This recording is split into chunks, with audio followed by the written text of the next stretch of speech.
Ben Fagan here with another episode of Career Cash, the podcast. And on this episode, I'm joined by former Lynn track and cross country runner, now Ph.D. student focusing in epidemiology at LSU, Sarah Northup. And on this episode, Sarah and I talk about how to leverage failure, how to have tough conversations, and why it's okay to not have it all figured out. It's an awesome conversation. Let's get to it.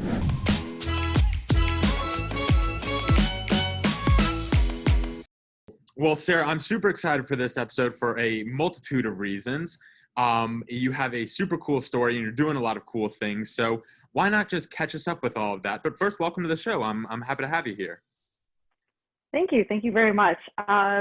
This is actually the first podcast I've ever done, so this will be very interesting.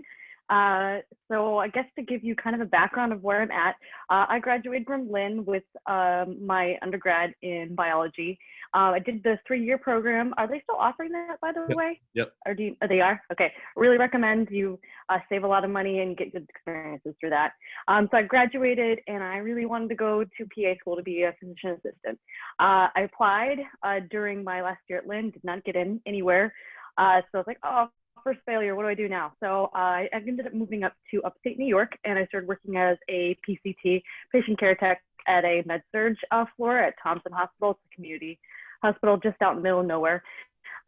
So worked there for a little bit, had opportunities to travel, which was very fun. Applied again. I got into PA school this time and I moved up to LIU Brooklyn, which is one of their separate campuses off of Long Island. So it's about like Fort Greene, downtown Brooklyn area.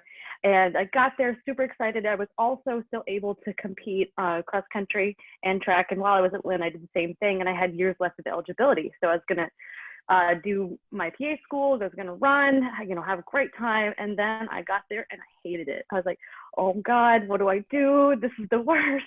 I've been, chalking myself up. Like everyone asked me in my undergrad, what are you going to do? What are you going to do? I'm like, oh, I'm going to go to PA school. I'm going to be a physician assistant. Because that's what most undergrads do for, at least for my biology program. The one I was in, everyone was there for mostly healthcare. And I'm like, I've told all these people I've wanted to do this, and this is not what I want to do. This is not my dream anymore, because I was not doing well at my sports and I was not doing well academically. And they basically sat me down. They're like, you need to choose. You can't run. You can't go do PA school at the same time.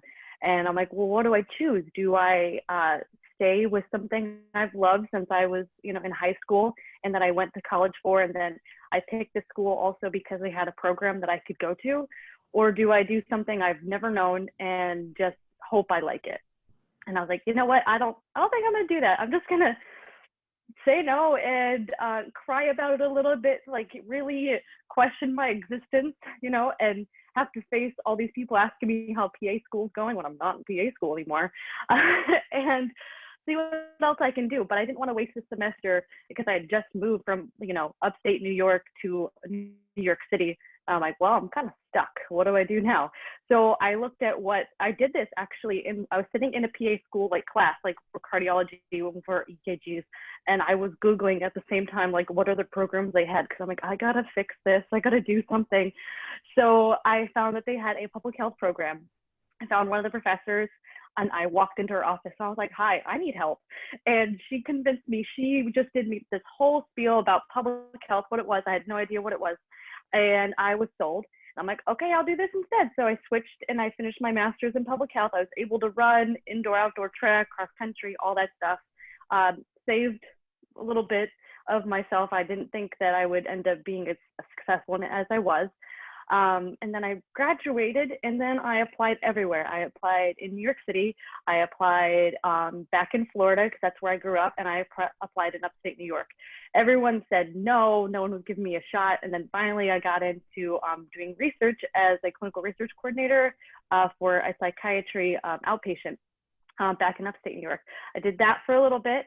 And then I ended up meeting someone really wonderful there who had worked at the University of Rochester, and she was telling me all about her past clinic she was at, and she was going to go back. And I was like, oh, that's really cool. So I applied and I got into their position that they were offering. And then COVID hit. So our infectious disease research unit is focused exclusively on infectious diseases. So that's all flu, RSV, and then COVID became a big deal, and all research was shut down all through the university all over the United States. And the only thing that was going on was COVID. And we picked up doing research for AstraZeneca for their vaccine trial. And then we also did a lot of other research. Up to currently now, we worked on every single vaccine there is out there for every, COVID one that you can get. So that's like Johnson & Johnson, Moderna, Pfizer, all of those. And now we're kind of really focused on that. And I recently just left on Wednesday last week because I accepted a position to go back to school to get my Ph.D. in epidemiology focused on infectious diseases and vaccine preventable diseases. And that's where I'm kind of at now, just to give you a catch up. That was a really long answer. No, I love that. This is a huge reason why I was so excited. And previously we spoke last week. I got the brief rundown like this, but it is equally as exciting to hear about all the cool things that you're up to. But one of the things I want to jump back to is, like you talked about, that kind of like, oh crap moment, like, oh man, like this, this is really what I want to do. Outside of not getting into school on your first try right away. So can you kind of walk me through, like, what were those feelings like when you were back in those days where it was like, dang, like, I don't know if this is really what I want to do? Because I imagine that's a big challenge especially when you're telling everybody, hey, look what I'm doing, and that's not where I want to go anymore. So how'd you work through that? Yeah. Oh God, it was so hard. And I remember there was at least one or two, if not more people from Lynn who reached out to me saying, how's PA school going? I'm like, oh God, like, what do I do? It was really hard. And I fell back on sports because that's what had carried me through my undergrad and had carried me through high school in lots of difficult times. And I'm like, well, I think I have to trust my gut. And usually that's not something I would normally fall back on. Like academics was always first for me. It wasn't a question of what I could rely on. But in this sense, I was like, I have no experience with PA school. And I know if I push through and I do this, because I had worked on a med-surg floor before, at Thompson. And there were certain things that I absolutely didn't like at all. Just some things I liked a lot. And I'm like, in reality, like, you're going to end up dealing with more of the things you don't like. So if you don't like this at least 100%, you're really not going to enjoy yourself, and you're going to end up wanting to switch your careers or really, grind yourself down and do something you really don't like. And I don't think that's a fair thing to do when we're really doing a good switch on mental health nowadays, which is great. Mm-hmm. So I think it was, a very similar experience where it's like, okay, I need to think about me and not think about, what my parents want, what all my friends and my professors who wrote my recommendations want. It's more about how will I get through life and not hate it. Mm-hmm. And was this something that you kind of discovered on your own? Were these conversations that you had with other people? How'd you get to that realization? Let's see. I remember one of the first phone calls I did was with, I think it was my dad and my grandma. I can't remember which one was first at this point.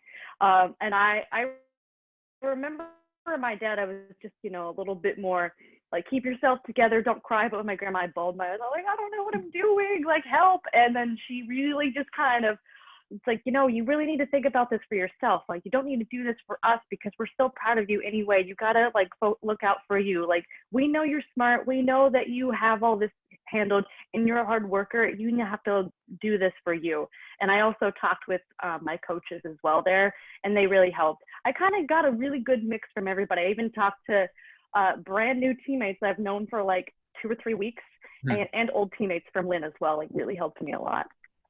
That's awesome. And it's so important to establish this idea. I refer to it as your corner, just like the same in boxing.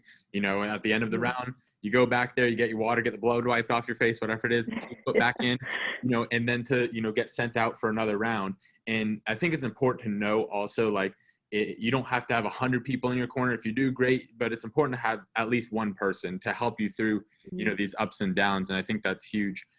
Going back to that moment where you didn't get into PA school initially, and was that the first major failure that you encountered, or was this how was that experience? So that was my very first time I applied to PA school. I would say that was like my first major failure, because I had all these big dreams and things that I really thought I had to do, And this was the first like big no. I mean, there have been plenty of other no's in my life before that. That was the first big no. And then I was like, okay, try again. And I did, and I got in. And in a similar fashion, actually for my PhD, I applied when I was finishing my master's, and I was denied all access to the United States schools. But one school I did apply to was King's College in London. Got in, but I didn't get a scholarship for it. And I was like, I cannot afford this. And actually, that application ended up helping me. So a failure really did come back and help me later on, because I wrote a research proposal about how infectious disease like pathogens can emerge from different human and animal interactions in different countries. So I was focused on Africa because my advisor that I had identified that was going to help me, she had done a lot of research in sub-Saharan Africa. So looking at how those interactions force out a potential new pathogen, disease, endemic, or pandemic like we have. And I wrote that end of 2018, beginning of 2019. And then the pandemic became a thing. And so then when I applied again for my next PhD, the big challenge that I got from a lot of schools was, well, now infectious diseases are cool and the pandemic's cool, and so is COVID-19. So why are you interested? And then literally took out the receipt. So I'm like, I wrote this like 2 years ago almost, and this was way before a pandemic hit. So I'm interested, like, take me seriously. So a fair ended up helping me out, and I got in. So I applied to 2 schools separately and failed twice for my PA, got in, failed twice for PhD, and finally got in again. So failure works out. It helps you with those receipts in the long end. And was that something that you had growing up, that kind of stick-to-itiveness, the ability to bounce back and deal with failure? Is that from sports? Where do you think that came from? Oh, I think that definitely came from sports, because my dad definitely was like, you can't just go to school and do nothing. You got to pick a fun activity. Didn't have to be sports, but sports is what I picked. He's like, you can't be lazy. You need to do things. That was, I think, also to make sure that we stayed out of trouble and were busy, which it worked. We were very busy. But I really think that he drove that home, because I remember that whenever I first started cross country, he was like, okay, well, you're getting good. This is great, but we're not going to put money into this until you're serious and you put the hard work in. Because I remember I was racing against girls, I think my freshman year of high school, like just in my trainers. I didn't have spikes yet, because my dad's like, you got to work hard and you got to get a certain time, and then we'll buy you racing spikes, that type of thing. So it just started with those little things that, like, I had to make milestones and work hard on my own for my dad to be like, all right, great, here's your reward. Keep working hard. You're doing great, type of thing. So it was definitely sports and my family that instilled that from the start. So I have a question, a little off base, but still extremely relevant. Why cross country? What was it about cross country that got you going? Actually, I started cross country because my older sister, she had switched from doing cheerleading, because cheerleading was okay, but some of the girls were bullying her, and it was little mental health issues, but back then wasn't really addressed, type of thing. So she switched to the next best thing, was she's like, oh, I guess I'll run.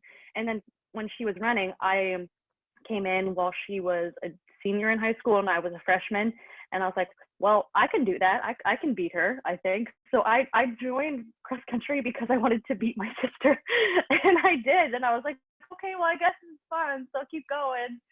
And that's kind of how it started out. Just because I wanted to beat my sibling, because back then I have 3 sisters, so we were very much like, we liked each other, but it was more of like, oh, like, I want to see what I can do better than you. And of course now we have a much better relationship. So No, I totally get that. I have an older brother, and we are equally as competitive, and I want to get my doctorate for no other reason, just to one up him. We're playing the first one to 11 degrees, win by 2, and I think he's up like 3-2 right now. So, PhD would be worth 2 points. So it's definitely for me, but it's not for the right reasons. Not to grow academically. It's just to beat my brother. So I totally get where you're coming from with all of that. So jumping back to where you currently are now, what I think is so interesting about this particular environment that we're all living in now and the work that you're doing is it comes with a lot of, I mean, controversy can be the word that you use around it. And that brings about a lot of difficult conversations. And when you're talking Mm. about whether it's vaccines, whether it's, the status of COVID and everything, how do you go about having these difficult conversations? Is that a skill that you developed? Is that something that you were almost forced to have? Or is that something that a skill that you believe you had, internally?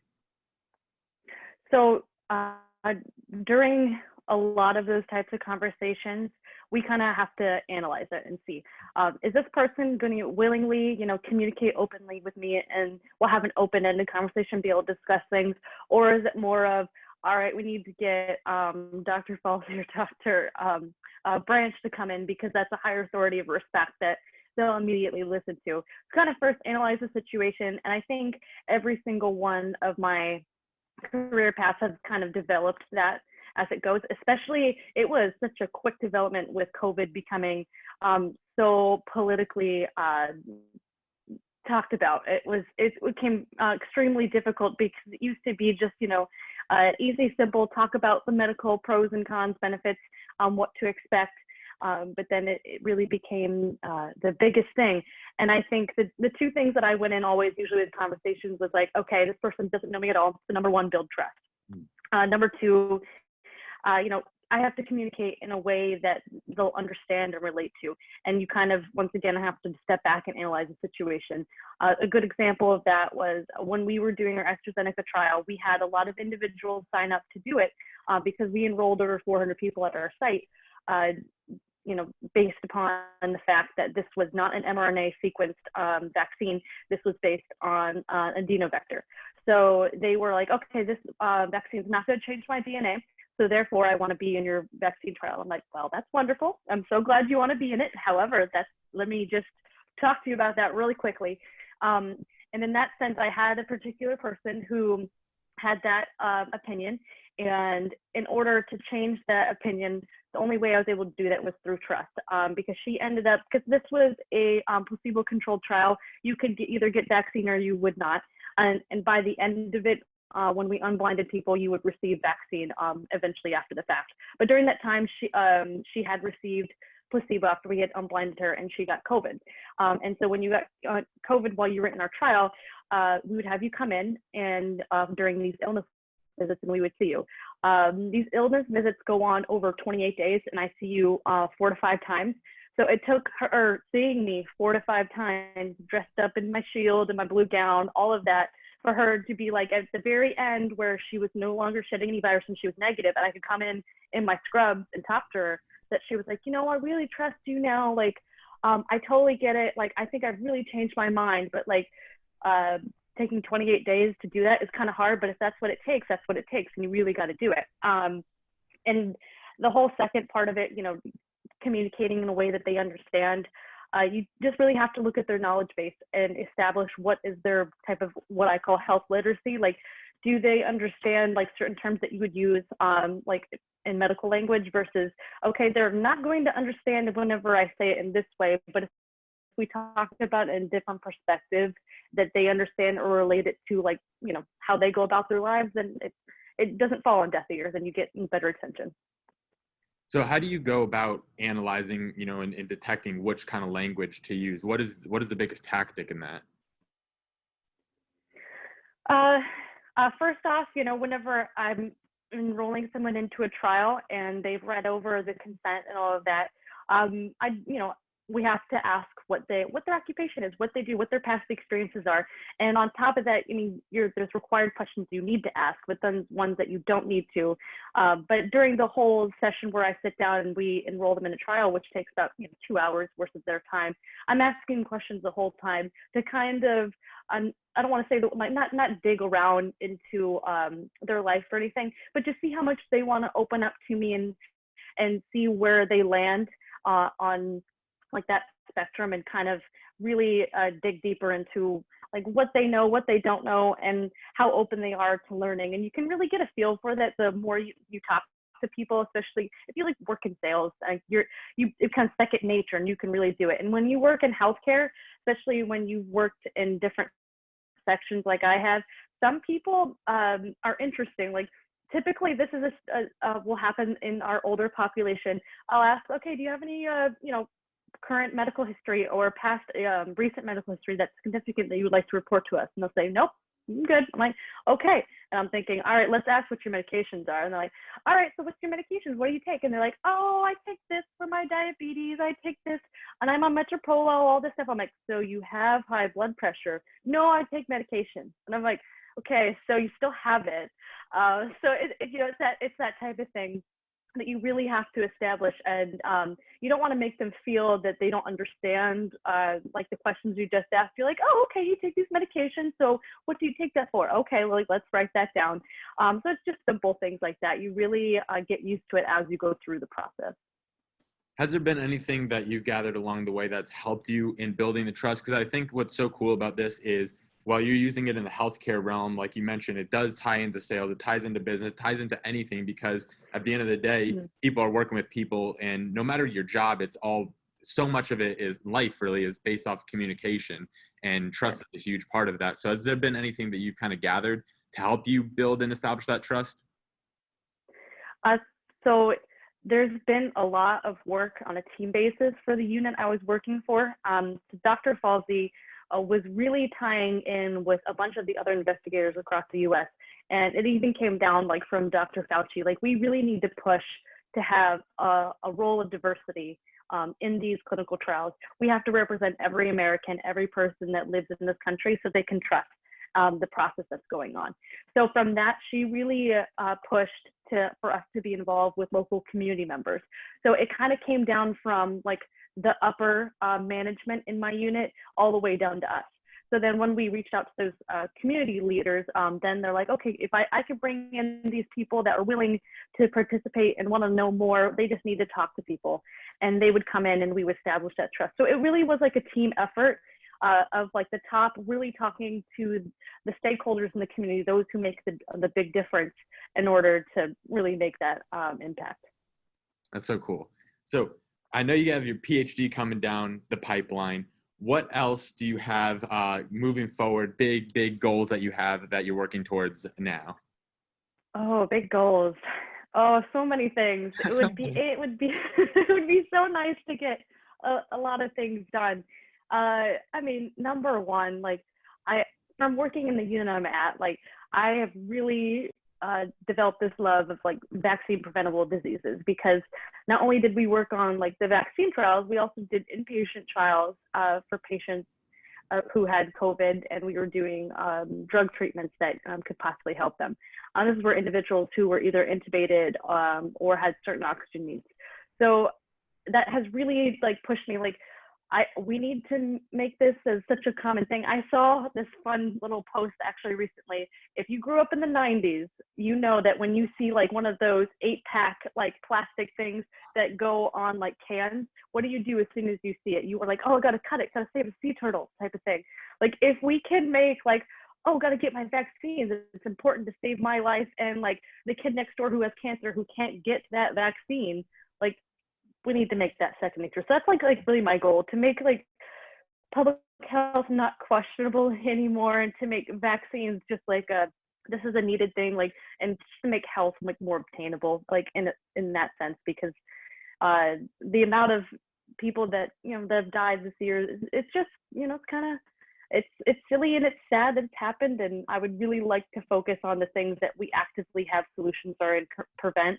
But as far as other goals, I don't know. We'll have to see, because I haven't started yet, and I've been promised the great prospects of looking at all these new data sets, of looking at like the impacts of COVID on populations who have immune compromised diseases, and like such as HIV and stuff like that, just to see what their potential outlook and outcomes are throughout their life if they did also have a diagnosis of COVID-19. So those are the goals for now. I'm sure that'll change and there'll be more to come, but I think that's enough for me to focus on for a PhD for now. No, definitely. And I have every confidence in the world that you're going to make, great positive impact in whatever you choose to do, whatever route you end up going down. So it is that time of the show where it's the bittersweet moment for me, because I love having these conversations, but we're here to wrap it up, and it's the sweet part because it's your time to cash out. And so you're going to leave us with your biggest, most valuable piece of advice. Leave the people with a little money for the road. So what do you have for us today, Sarah? Oh, that's, I have a lot, but I have a lot of individual little things. But I think number one that I've been recently realizing is that we're all adults, but we don't know what we're doing sometimes in terms of like how to get there, not in our own skills. Like we usually have the confidence in our own skills and our knowledge and our intelligence and what we're doing. But sometimes like the path to get there and stuff that we have to do, I'm like, oh God, like I thought whenever I was a kid, the adults knew what they were doing. I don't know what I'm doing. And it's just okay to not know. Like, and that happened a lot to me as I was going through my career, all these different fun failures that were thrown around and ways I had to change my path. But we all don't know what we're doing, but we'll get there eventually. So it's a fun ride. It's been okay for now. Absolutely, absolutely. That's such a beautiful thing, and I think such a freeing sentiment and a valuable piece of advice. So, Sarah, this was an absolute blast. I'm so excited to hear all the great things that you're doing. Like I said, I know you're gonna do awesome things here in the future. So, thanks so much for coming on today. Yeah, thank you, Ben. Appreciate it.